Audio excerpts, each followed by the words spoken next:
আসসালামু আলাইকুম, আমি আনসারুল জি। আশা করছি তোমরা ভালো রয়েছো। যে আজকের ছোট্ট একটা টপিক নিয়ে চলে এলাম।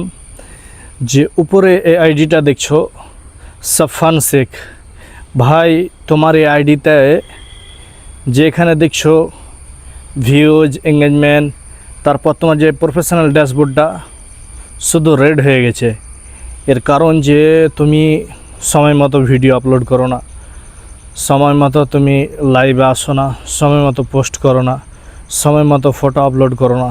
যে একটা কন্টেন্ট ক্রিয়েটরকে, যারা ফেসবুকে কাজ করছেন, সব সময় এটা কথা মনে রাখবেন, একজন কন্টেন্ট ক্রিয়েটরকে কি করা উচিত।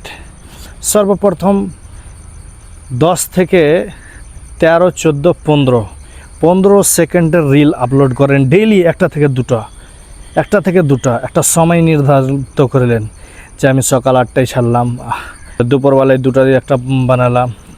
এরকম করে আপনাকে একটা সময় চুজ করতে হবে, সময় টাইম দিতে হবে। আর আমি বেশিরভাগই সকাল 7টার সময় একটা ভিডিও রিল পোস্ট করি, আর 2টার দিকে একটা রিল পোস্ট করি, আর একটা রিল পোস্ট করি আমি সন্ধ্যা 6:30টার দিকে। 3টায় যে আমি রিল পোস্ট করি, তো আমার পোস্ট করার কারণ হলো যে যত বেশি ভিডিও, যত বেশি রিল এডিট করে ক্লিয়ার করে মানুষ যাতে করে বুঝতে পারে, মানুষ যাতে করে দেখতে পারে, যেরকম করে আপনি রিল ভিডিও আপলোড করবেন ওরকম করে যদি বেশি হাই কোয়ালিটি হয় তো ভিডিও হিট করবে। আর যখনই একটা ভিডিও হিট করবে দেখবেন তারপরে যত ভিডিও আছে সবই হিট করবে। আর একটা ভিডিও হিট করাতে গেলে অনেক মেহনত, অনেক পরিশ্রম লাগবে।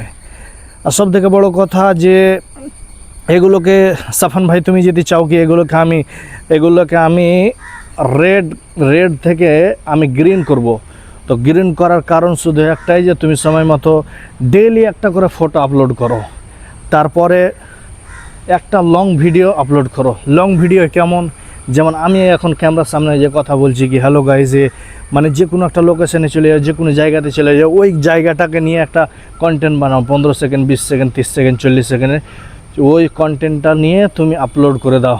ওটাতে পোস্টে ক্লিক করবে। রিলে কোনো দিন পোস্ট করবে না। ওটা যখনই 2 মিনিট, 3 মিনিট, 4 মিনিটের ভিডিওগুলো আপলোড করবে না, ডেইলি না পারলে সপ্তাহে 2-3টা ভিডিও দিতে হবে। আর 3 নম্বর কথা হলো যে লাইভে আসতে হবে।